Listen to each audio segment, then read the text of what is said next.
Okay, so here we are today, our MLB The Show fans. I was, or have been working on my lineup and depth chart spreadsheet. I was really happy when we got 22 and everything was compatible with 21 from the spreadsheet I was using. But as roster changes came and there were some updates, SDS changed the layout of their database a little bit from the API download. And with the way I had the batting order set up for the lineup tab on my spreadsheet, it was really high maintenance because of the roster changes. People going into free agency, people coming out of free agency. It was really, really tough and it took too much time. So I let it rest for a little bit and thought about it. And I think I've come up with a good solution.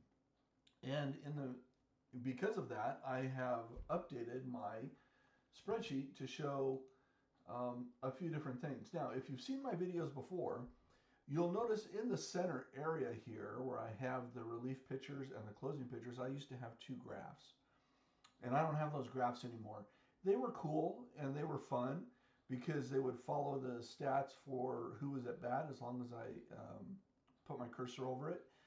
But I didn't really use it that much. And I kept wanting to know who was in the bullpen for the team I was playing and who was I going to be facing. So I changed it a little bit to add that information instead. So here we go. Let me just go over this lineups tab that I have. And some of it hasn't changed and other parts has, and we'll get into it. So in the top left up here is the main squad lineup. Now in MLB The Show, you have the opportunity to have different lineups for different occasions. One is called your main squad. And so when I put in main squad, here it has my main squad that I have in MLB The Show. And then as you can see in column A here, I have the batting order. So that in the middle section, you can see the order that they bat in. So when they're up, I can look really quick and see what their contact is, what their power is, what their speed is. And so that's pretty helpful. And then down below the main squad lineup on the left here, I have the bench. Now this is helpful because I have what position they play. And then I also have what their secondary positions are. So if I want to sub them in for a member of my regular squad, I know where I can put them really easily. I know if they bat left, right, or switch. I know what their contact, their power, what their fielding ability is, and what their speed is. So that's really handy to have for when I want to sub somebody in. And when I want to do it, it's really easy. All I do is I go over here to column A. Let's say Adley Rutschman here. I want to sub him in, say, for Mike Piazza. So I'll put catcher right there, and boom. You'll see that he lines out. And if you look up in the main squad lineup, you'll see Adley Rutschman. And then over in the 8th spot for batting, Adley Rutschman. It changes it. I can put in pinch hitter, and it won't change my lineup because all I'm doing is pinch hitting. I can do pinch runner. It'll do the same thing. It'll line them out, but it doesn't change the lineup whatsoever. If I want to change the lineup that I have or my batting order, then I have to sub them in and put the position I'm subbing them for. Now then in the section below that, I have the instructions on how to use this sheet, which are really, I'm the only one that uses it, but every now and then, because I haven't done something in a while, I can look at it to remind myself what I'm doing. Now, in the middle section, as I've said before, is the batting order at the top. And in the middle right here, I have the opposing team. Now, whatever team I'm playing, say either it's on a conquest map or a CPU game, if it's a regular live players team, I can put them in. And I'll put in, let's say, the Twins. Okay, and now you'll see that things changed a little bit. Now, my pitcher for the Twins went blank, and that's because Carlos Hernandez is not a Twins pitcher. So I can go in and I can select the pitcher that's going to pitch, and boom, you can see his stats, his attributes populate. Now, the other cool thing is I have it set up for my main squad and my batting order for their attributes to adjust to what type of pitcher, if it's a right-handed or a left-handed pitcher. So Dylan Bundy's a right-handed pitcher. Take a look at these stats really quick, and then let me find a left-handed pitcher. Nope. Nope. Nope. Surely the Twins have a left-handed pitcher.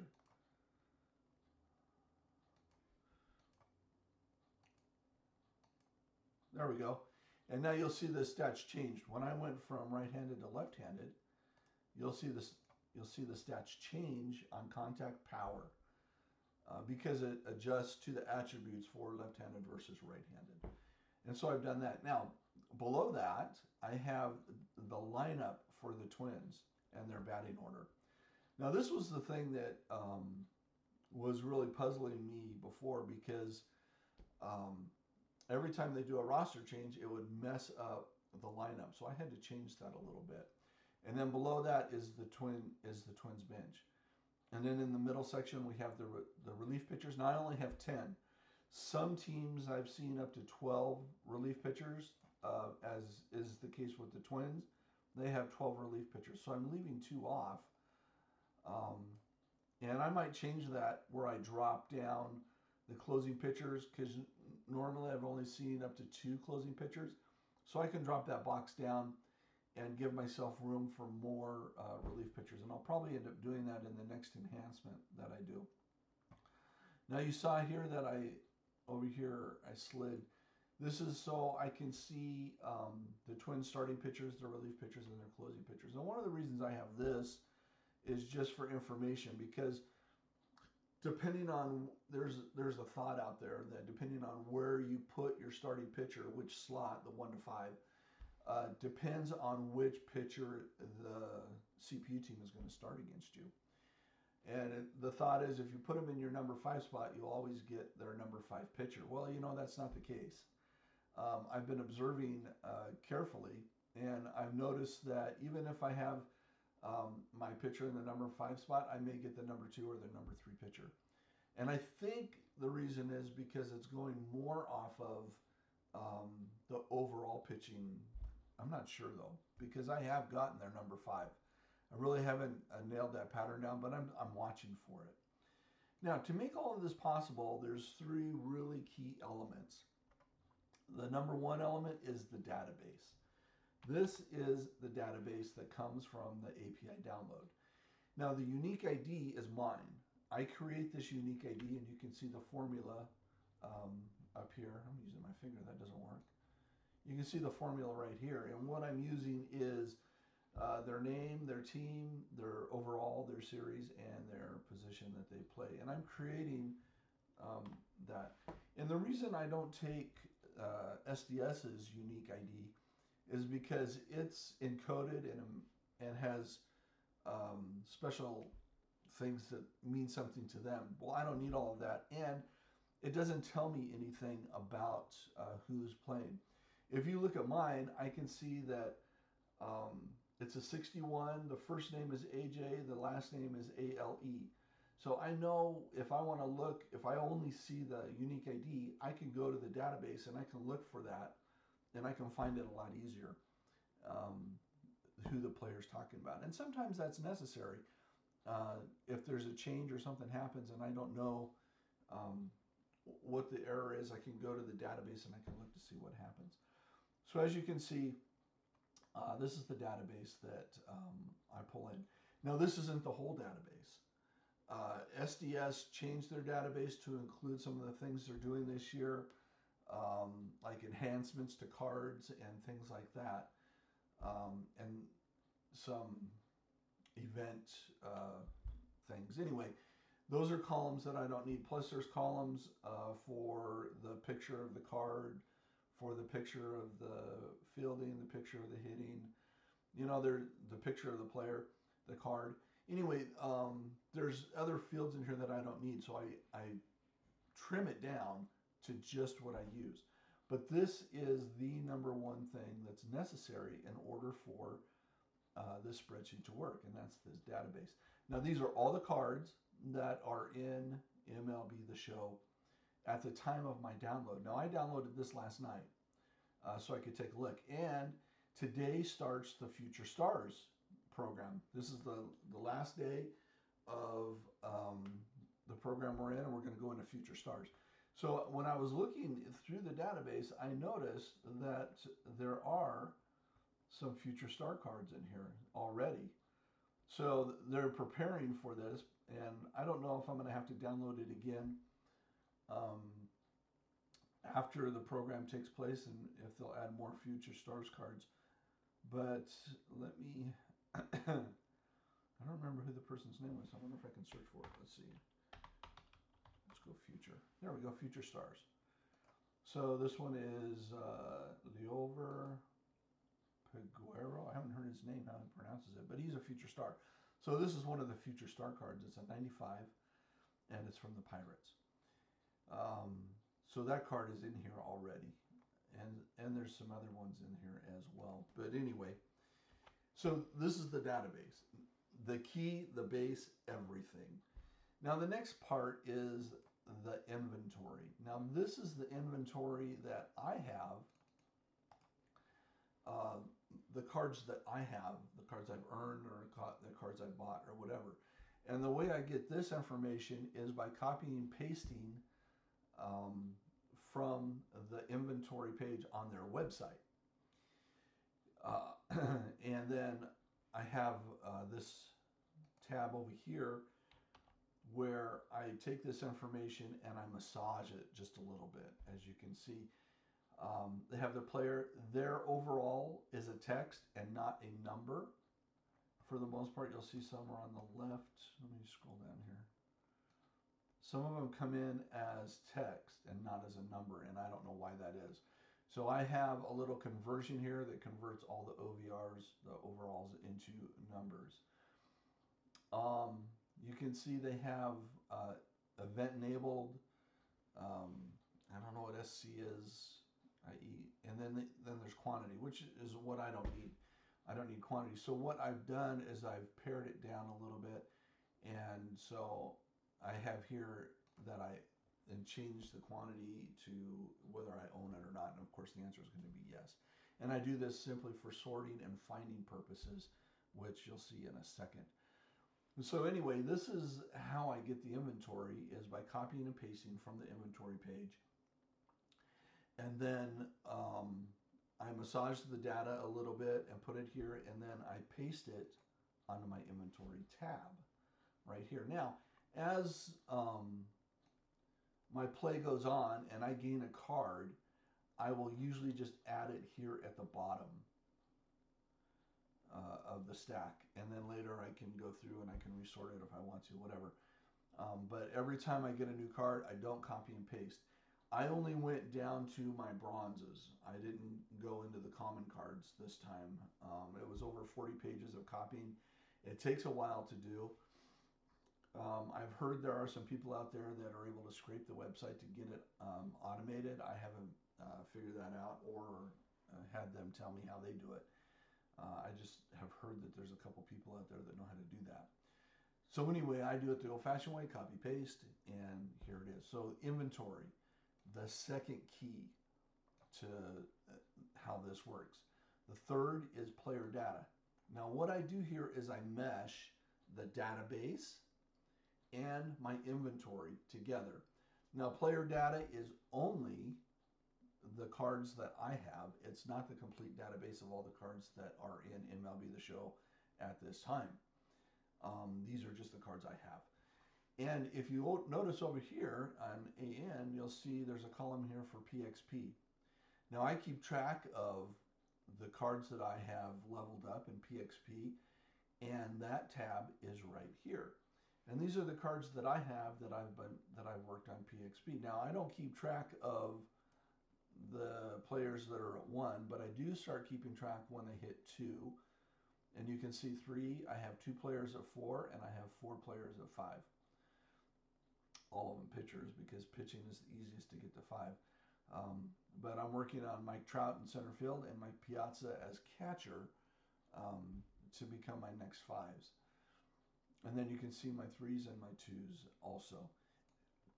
So I keep track. And so when I get a new card that I just get a 1 on, then I will add it here at the bottom and then go from there. So that's where this data comes from for this PXP column. Now, why is that important? Well, when you get a player to have a PXP level, when you level them up a little bit, for every PXP level, their attributes go up 1. So what I can do now is I can take their attributes from the database, add their PXP level to each attribute, and then I have the attribute that they're playing with for me. And then you can see off on the right here, I have offensive average and defensive average. Those are just averages of their hitting and their averages of their fielding abilities. Now, why is that important? Because, well, on my lineup for contact, power, fielding, everything, it's their PXP level of numbers, not the database that's on the base. It's not the base numbers, it's my PXP. Now, if they don't have a PXP level, if they're at 0, then of course it's going to be the same as the database. But if they've upped it, if I've leveled them up at all, then this is going to show the attributes that I'm playing with, which is kind of cool. Now, how this My Team works is I have a tab here for My Team. Now, this is kind of laborious because I have to type in my lineup here. And what it does is it creates the user ID, and I have my bench, and then I have my pitchers. But let's say that I have a task where I need to play as, say, the Reds. So instead of my main squad, now I'm going to play as the Reds. Now you'll see over on my lineup, it changed from main squad to Reds. And over on my pitcher, you'll see it changed from Reds pitcher, or from main squad to Reds pitcher. But it kept Mike Messina as the catcher. And that's because it's using my catcher, or as a pitcher. That's because it's using my pitcher squad. What I need to do is go in here and put in any Reds pitchers that I may be using when I play the team. But as you see, my main squad didn't change here whatsoever. Nothing changed. What changed was over here in column I, where it says inning squad. And what it did, it pulled in the cards that I have for Reds players, and then it picked out the top ones for each position. So, like you'll see, Joe Morgan's at second. Tony Perez is going to be at third, right there. Colin Moran is going to be at first. So it picks the top cards for each position, and then it puts them in the lineup. And then what I can do over here, if I don't like the batting order that I already have set, I can change these numbers and change the batting order. Say I want to play as the Phillies. Okay, again, it changes it to a Phillies lineup. And when we come over here, you'll see here's the Phillies. If I don't have a card for a position, and say this is blank, or I want to play a different card than what it's offering me, I can override it by adding, let's take Cal Ripken, let's put him here as shortstop. And boom, it overrides and puts Cal Ripken over here, and you'll see him in my lineup at short right here. So that's in case I don't want the card that is being presented. I can override it. So that's how the My Team. Now, the next thing to look at is the depth chart. Now, this is a huge overhaul for what I had before. Before on my depth chart, I had every position. I had the top 5 players by stats for every position. Well, it got a little hard to see things at times. So what I did is I decided to change it so I could go by position. So say I want to find my highest fielding second baseman. I can go into each attribute and look for what I want. I can go to fielding, and boom, these are all my second basemen, and you can see their fielding is right here. Now I'm in the process of writing code, conditional formatting, so that it will highlight the column that I'm looking at. But you can see Joe Morgan is my highest fielding, followed by Tommy Edman, followed by Ryan Sandberg, and so on all the way down. And I just have 35. I don't have every single card I figure if I can't pick the player I want from that out of the top 35, I'm in real trouble. And I can look at their arm to see how strong the arm is. And you can see here, Gleyber Torres, Gene Segura, Willie Castro, those are the top arms that I have. And if I look at arm accuracy,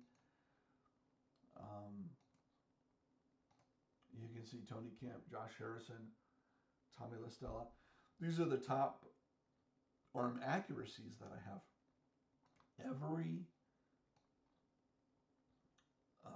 attribute is covered, including my offensive average. Who's my highest offensive average? Well, it's going to be Joe Morgan.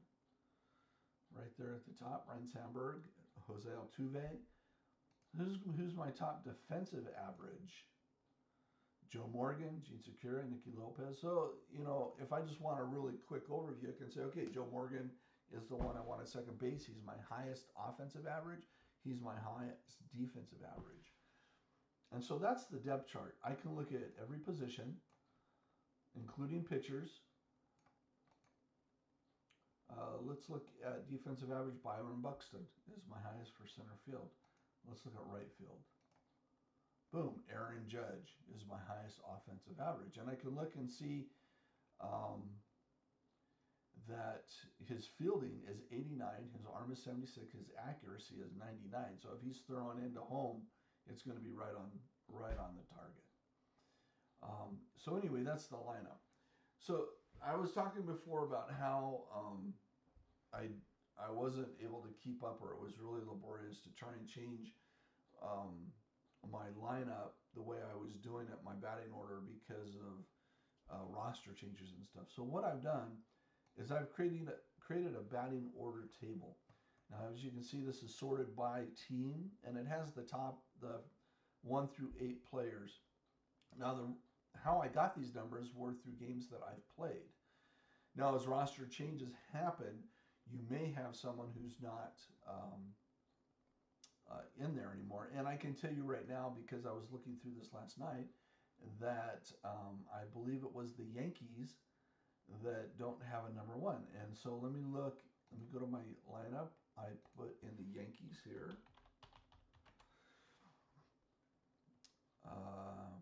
And let's look at the batting order. Let's go to the batting order here. 1, 2, 3, 4, 5, 6. No, it wasn't the Yankees. What team was it? Oh, here it is. It's going to be the Royals. It's going to be the Royals. Let's change this to the Royals. Okay, now you'll see it still gives me a 1 through 8 or 1 through 9 because it has the pitcher. All I have to do is change this to a Royals pitcher, and that will then populate the attributes. So as you can see, it gives me the lineup, but when I go to the team batting order, you can see right here in G, there is no number 1. And so when I look at my table for the Royals, I can see that Alberto Mondesi is now a free agent. So I have to play a game with the Royals to get that to go. And I'll do that today. I'll play a game really quick before we get into the new program that's coming up. And so I've gone through everything else here except for one, and that is my scorecard. Now this is fun because I can put in here the codes for play. So if they get a single, a double, a triple, home run, walk, whatever, I can put it in here. It will calculate the PXP. And this is really handy. So say you only need 150 PXP for a team or a player to hit their next level, and then you just want to quit your CPU game. Well, I can use this scorecard to keep track of where they're at with their PXP, and then I can just quit the game when I hit the goal that I want. So I'll be enhancing this down the line so that I have for every player in the team, and then I can take players out so that if I don't have a full team for one, like if I have a Reds player on a Phillies team, I can take that player out, so it'll calculate still for the Phillies that I'm looking for. Anyway, so that's my lineup and my depth chart. I know this has been a long broadcast, and I hope that you find this as interesting as I do, because I have a lot of fun with this, keeping up with it. And when we do the roster update after we start the new program today, I'm going to see how things go, see how hard it is, and see if I need to make any new changes. So until then, I'm going to say have a good one and enjoy MLB The Show. It's a game. Remember, it's a game, and have fun with it.